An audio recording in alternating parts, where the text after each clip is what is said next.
I was 19 years old, and I was approached on the trail, and Dr. John Martin said, "Do you want to know if you're going to have diabetes in the future?" It was 1989, and for Carletta Tilousi and the indigenous people of the Havasupai tribe, diabetes was becoming a serious threat. I automatically said yes. Roll up your sleeve, please. This won't hurt. And I went in, got my blood taken, and after they take that blood, they flew it out in the helicopter and brought it 4.5 hours down to Arizona State University. It was an offer proposed to all 650 members of the Havasupai tribe. What they couldn't have known was their blood was going to be used for much more than diabetes research. In fact, researchers used it however they liked, including in ways that went against the tribe's wishes and beliefs. And to this day, I don't know whether or not I'm prone to diabetes.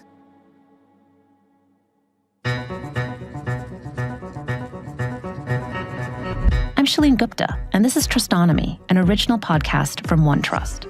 In each episode, we examine stories from the past, moments when companies and organizations broke that crucial element, trust. These are fascinating and sometimes tragic stories, but they also show us how businesses and organizations can do better today. We're learning how to build and repair the superpower of trust. This time, we're examining how a study at Arizona State University broke an already fragile trust with the Havasupai tribe.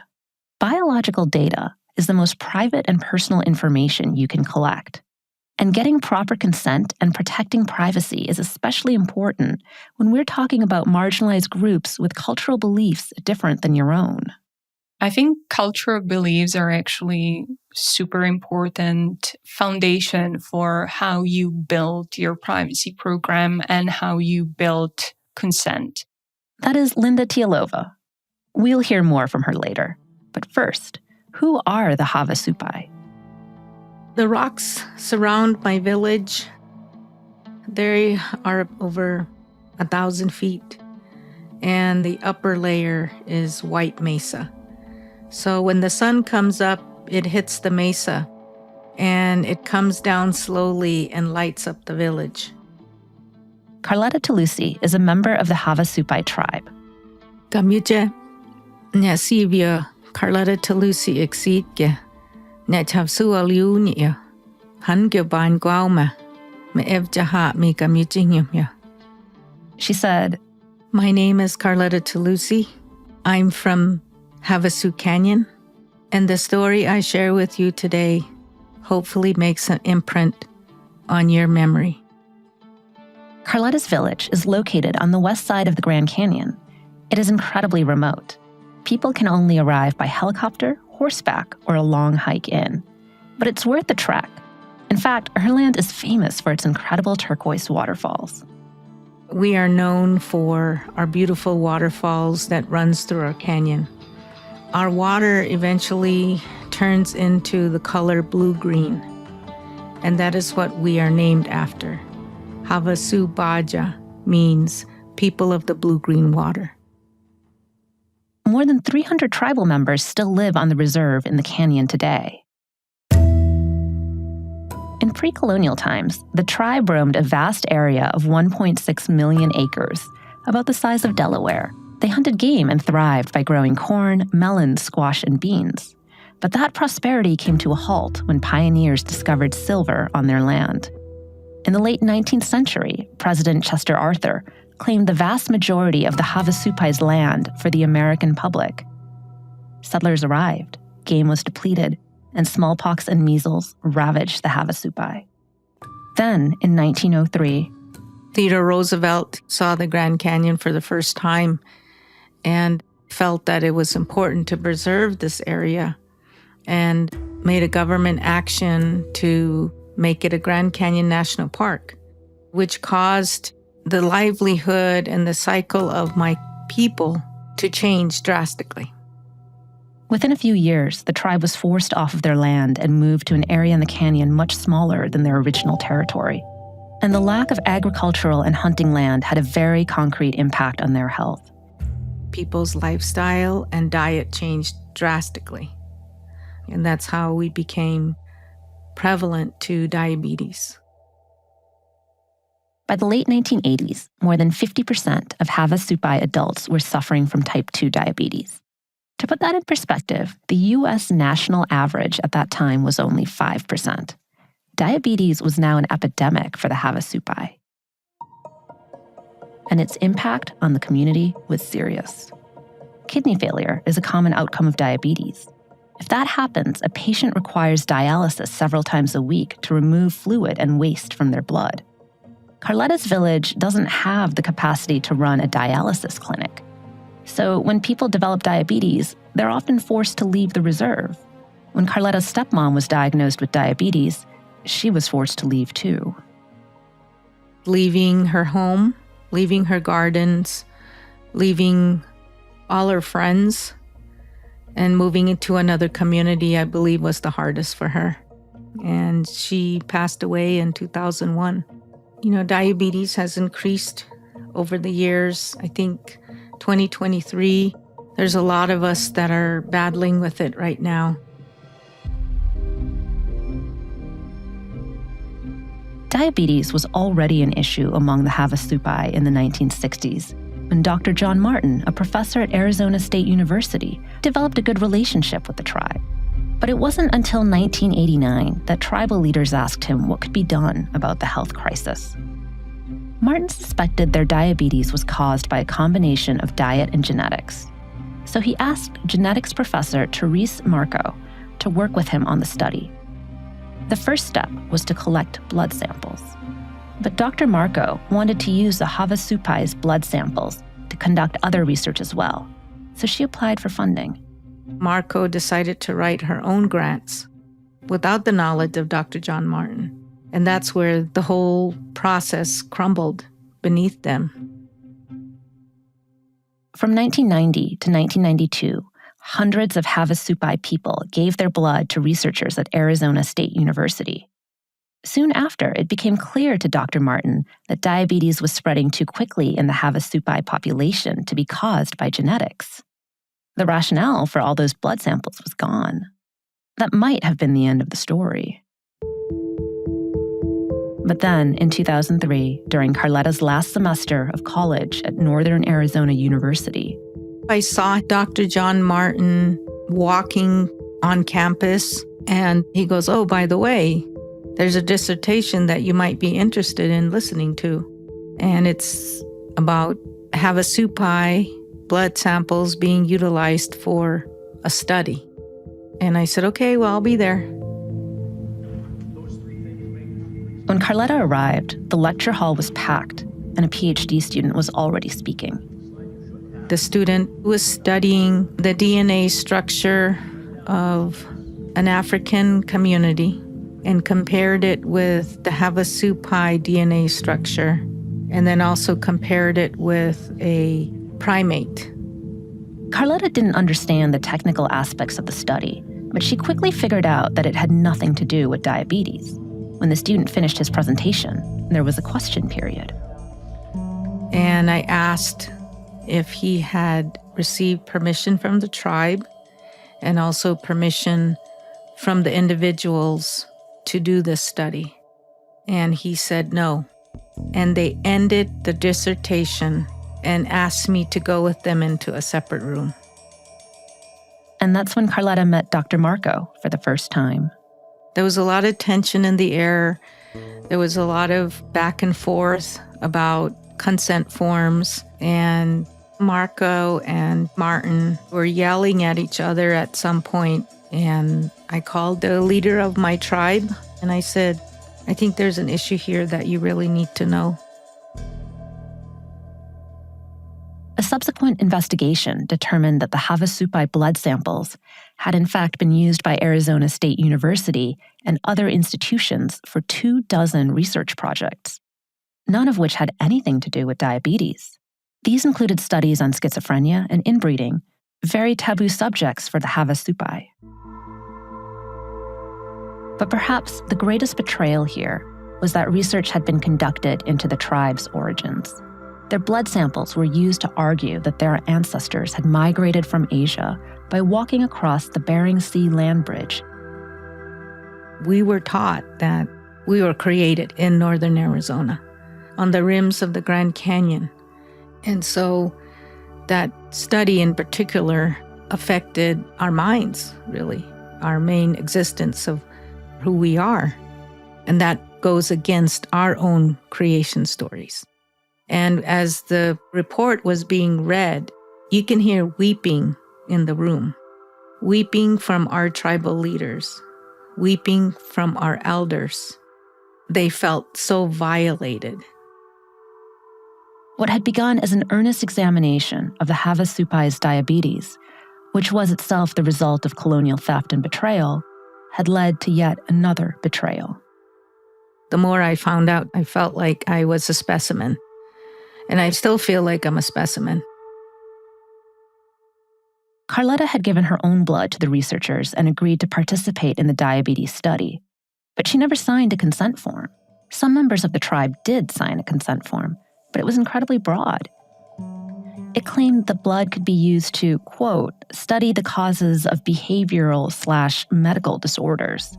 This language was vague, a problem that was further compounded because English is a second language for most tribal members, few of whom graduated from high school. So how do you interpret behavioral disorders? How do we interpret that? The only thing that was approved by the tribe was to study diabetes. When the blood samples were obtained, we weren't explained properly what our blood samples were going to be used for. It was obvious to Carletta that her people's rights had been ignored. After speaking with Havasupai tribal leaders, they decided to file a lawsuit. It argued that Arizona State University did not receive proper consent from the Havasupai and violated their privacy. The scope of the wrongdoing was broad and included issues that researchers likely never considered. For Carletta and her tribe, the primary goal of the lawsuit was to get their blood samples back. In the Havasupai religion, when a person dies, every part of their body will be buried with them so that their spirit can transition into the spirit world.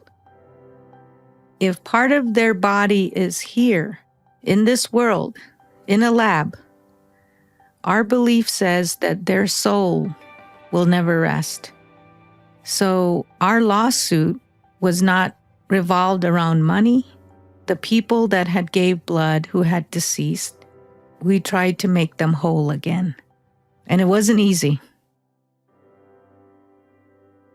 Finally, in 2010, 7 years after the investigation and 20 years after the blood samples were taken, Arizona State University agreed to pay $700,000 to 41 tribe members. More importantly, they returned 151 blood samples. The elders decided to rebury them at our sacred mountain. And we did it very early in the morning, before the sun came up. And so we believe that once we bury them, then they go with the sunrise. Doing something like that in the side of a mountain with piñon trees and sage brushes all over, and just the smell of the early morning and songs being sung. You'll never forget that. But when trust is broken, there are always scars. Closure is not an easy thing to find. Blood samples were only returned if there was a record that someone had given blood. In the years between the study and the lawsuit, some records were lost, so many people never got their blood back. We buried an empty box for the individuals that did not receive their blood samples back. And that was me. I was one of them. You can almost hear the trust crumbling, can't you? Linda Tilova is the Global Data Protection Officer and head of Privacy Center of Excellence at OneTrust. And when she heard Carletta's story, she saw a series of big red flags. Somehow nobody questioned the ethics of exposing this very sensitive information about a group of people. The researchers zoned in on what they were pursuing as scientists, and they never looked up to consider the real life impact of what they were doing. Today, the number of companies and organizations that rely on data gathered from the public is only expanding. But do we know how to safeguard that data? It's about so much more than the right tech and following the letter of the law. The laws that we have to follow when it comes to privacy, they're actually built around a lot of principles. So they're telling us to make sure that we are incorporating transparency into what we're doing and thinking about privacy when we're starting a project or when we're onboarding a new vendor or when we're collecting data. Getting your privacy compliance right is sometimes seen as a hassle or a roadblock, but we forget about the powerful long-term benefits. You start building a relationship with the people whose data you have, and you can actually gain business value from that because people who trust you are more likely to be your customers and they're more likely to share more information with you. Taking data without proper consent or failing to guard it is the surest way to turn off the very people whose data you rely on.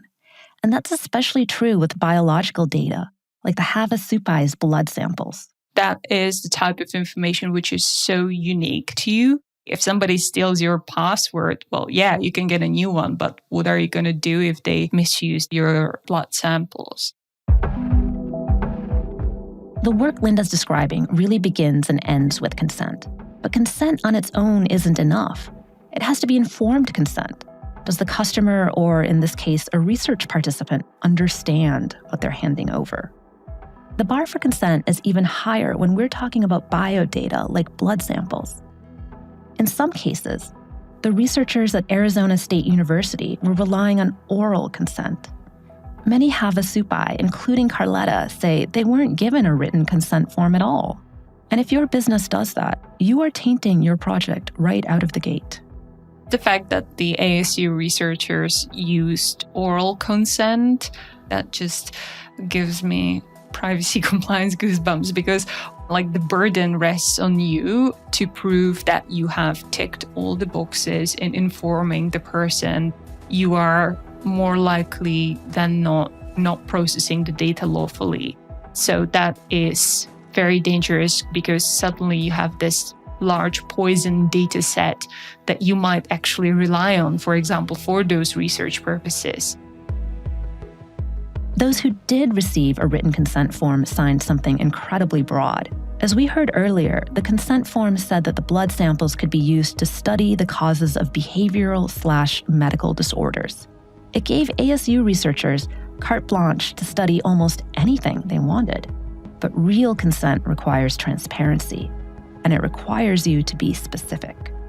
It just blows my mind, frankly, how the transparency gap kept increasing. They never said how long or for which specific projects they'll be using the blood samples. If the people don't know what they're consenting to, there is no transparency. Only those relationships which have transparency in them can be fully trusting relationships.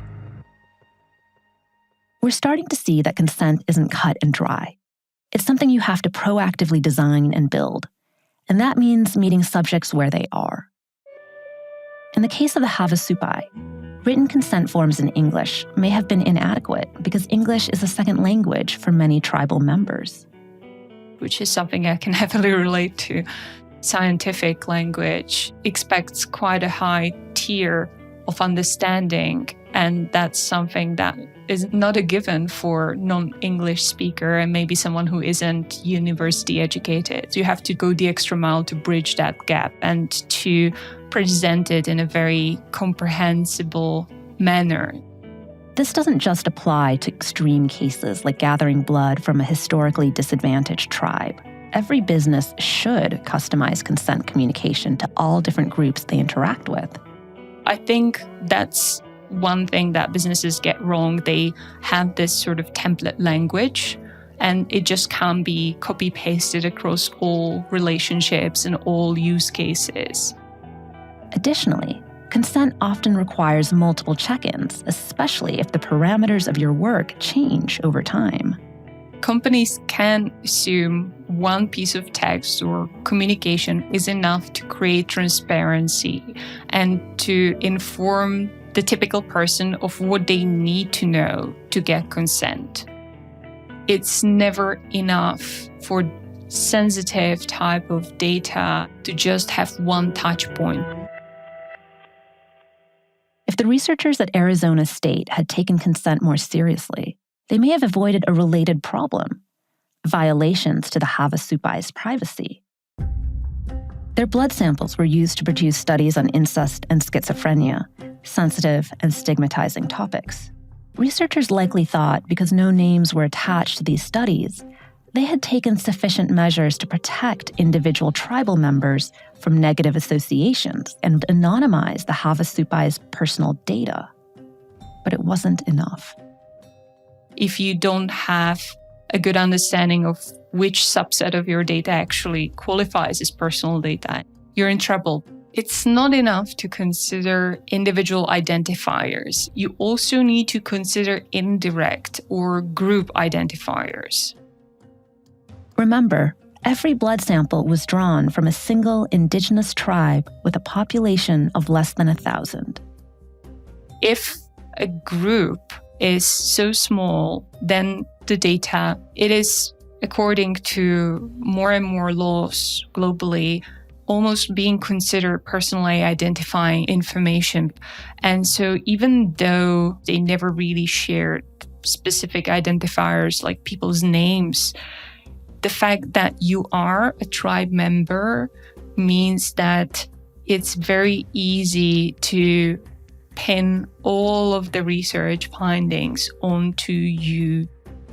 In other words, group data becomes personal data when the sample size is small and lacks diversity. Therefore, privacy is endangered even if names and other traditional personal identifiers are hidden. If you are identified as a member of the group, any inferences for that group will automatically be pinned on you. So you are no longer just a number. Linda's point is not theoretical. The California Consumer Privacy Act defines information tied to an entire household as personal information. They recognize that cross-referencing sets of seemingly anonymous data can expose details about individuals. In the Havasupai's case, no cross-referencing was required. The set of data was so homogeneous and small that every tribal member was now associated with taboo subjects against their will. That means that this is not just your regular run-of-the-mill privacy data breach, but you are dealing with a major impact. Emotional harm is more of a cultural and spiritual violation. You are dealing with a breach of trust on the individual level, but you are also dealing with a breach of trust of a whole tribe in the context of the colonialist history. The consequences of betraying trust with the Havasupai were obviously huge, but protecting privacy doesn't have to be complicated. If you are following one rule for privacy clients, you want to make sure that you're not doing something that the individuals, if they found out about it, they would be unpleasantly surprised what you're doing with their data. Linda suggests using a privacy impact assessment, or a PIA, to think through any data collection you do. A PIA defines what kind of data you're gathering, why you are gathering it, and how you're using it. It's also a way to discover potential risks in advance. And it's an ongoing commitment. You are supposed to revisit your privacy impact assessments regularly just to check if there is potential difference between what you set out to do and what you're actually doing with data. A good PIA can save everyone a lot of grief, but it has to be done proactively. That means gathering input from actual stakeholders.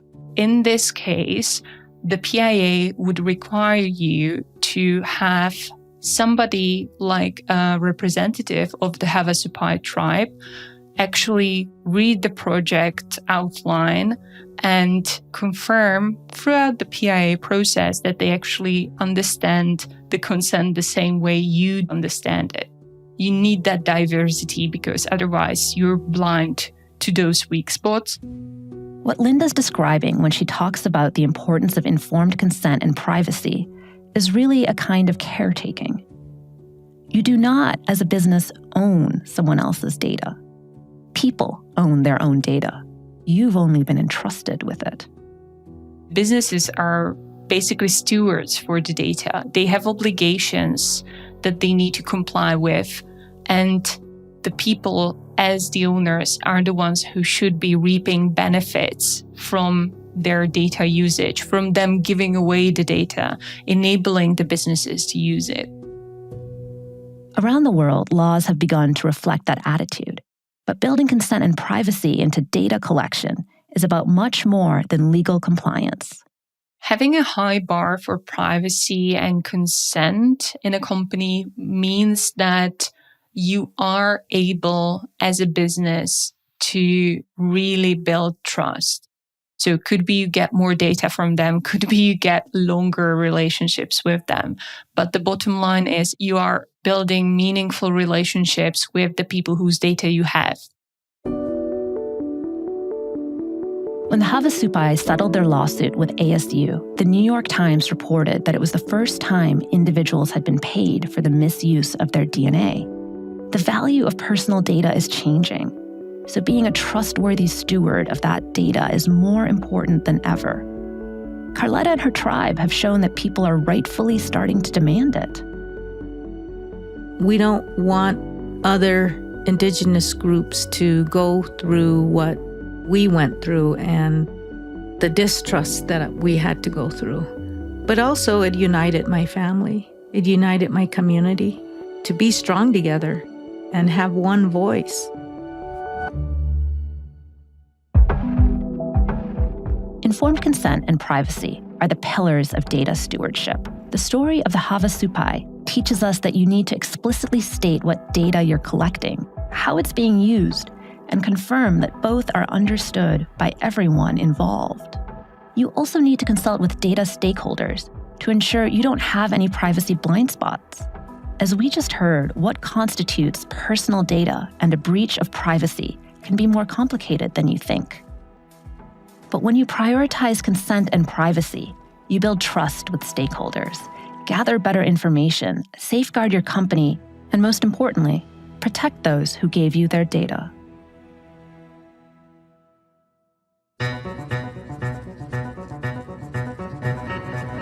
I'm Shalene Gupta, and this is Trustonomy, an original podcast from OneTrust. Thanks for listening.